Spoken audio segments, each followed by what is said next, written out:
Welcome to Triathlon Global Insights, the motivation channel for all triathletes. Don't forget to like and subscribe to our channel and press the bell icon to stay updated with what's happening in the triathlon world. We keep you updated about triathlon news, incredible races, training tips, and information about pro athletes.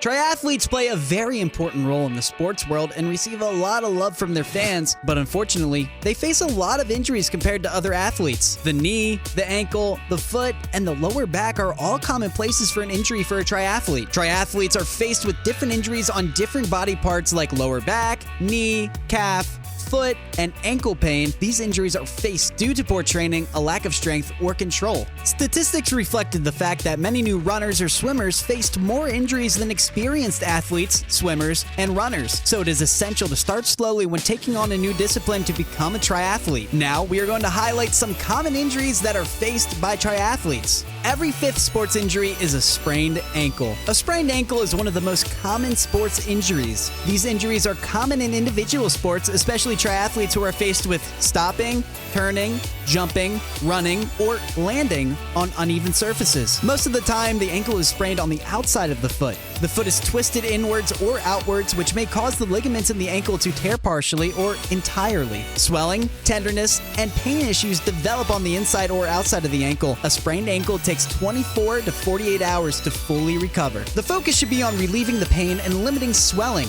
After 48 hours, you can slowly start moving and putting weight on the foot and ankle. In the first 6 months, there's about a 50% chance of re-injury, but the risk of re-injury will decrease to just 4% after 2 years. Ankle, tibia, and fibula fractures. A fracture is a weak point in the bone that deteriorates the bone tissue. A stress fracture can occur in many places in the foot and ankle. There is stinging pain, pressure sensitivity, and sometimes swelling. This fracture is a type of overuse injury. The lower leg is made up of two bones, the tibia and the fibula. The tibia is larger and the fibula is relatively narrow. Most stress fractures in the body occur in the tibia bone because it carries 90% of the weight placed on the leg. This injury should be detected early, otherwise it may lead to a complete fracture of the bone. A little muscle strength and muscular endurance impact the joints and the skeleton. Low levels of calcium and deficiency of vitamin D are becoming the cause of bone mass density and increase the risk of a fracture. The main symptom is a pain in the leg that gets worse with time. Pressuring the injured area should be avoided for around 6 to 8 weeks. Pain syndrome. Pain syndrome is common in running and cycling and is often seen between 16 and 25 years of age. Most of the time, it is connected to extreme overload or falling. The pain feels worse during squatting, cycling, or walking up the stairs. Sportsmen should be focused on their strength, mobility, and muscle control to prevent this injury. The most important aspect of effective treatment is progressive overload management. Runner's knee. This condition is common among runners and occurs due to a lot of bending and straightening of the knee. Almost every cyclist has been affected by this injury. The pain is usually on the outside of the knee, and sportsmen should take a break from activities or training and adopt measures like ice, massage, and tape. Early treatment is very useful and decreases the risk of re-injury. Achilles tendon pain. The Achilles tendon connects the lower leg muscles of the calf to the heel bone. It's the strongest tendon in the human body. Athletes who compete in running or jumping sports have a higher chance of injuring their Achilles. There are different causes of this injury: changes to the training surface, previous injury, high BMI, diabetes, high cholesterol, genetic predisposition, previous steroid use, old age, and arthritis. The practice of the leg muscles being slowly lowered from a tiptoe position has shown good results for this pain. Back pain.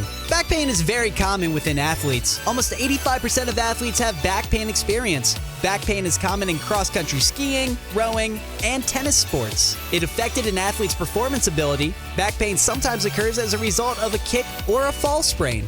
Interestingly, the nervous system regulates how much pain we feel. The pain is aggravated with movements of the back, and it happened without nerve injury. Massage, mobilizations, and manipulations are given pain relief. Collarbone fracture. The collarbone fracture is caused by falling on your shoulder or by an outstretched arm. Fractured collarbones often occur by athletes who play a contact sport or cycle. Different measures should be taken for preventing the injury, but sportsmen should be able to regain the lost strength, reduce stiffness, especially in the shoulder joint, for a smooth recovery. Impingement of the rotator cuff. Impingement syndrome is caused by your rotator cuff and a part of your shoulder blade rubbing together internally during movement of the shoulder. Shoulder overuse injuries have occurred in athletes during repeated movements. Rotator cuff injuries happen gradually. Firstly, the pain is felt without the occurrence of any structural damage, and later on, the tendon tissue can become weaker.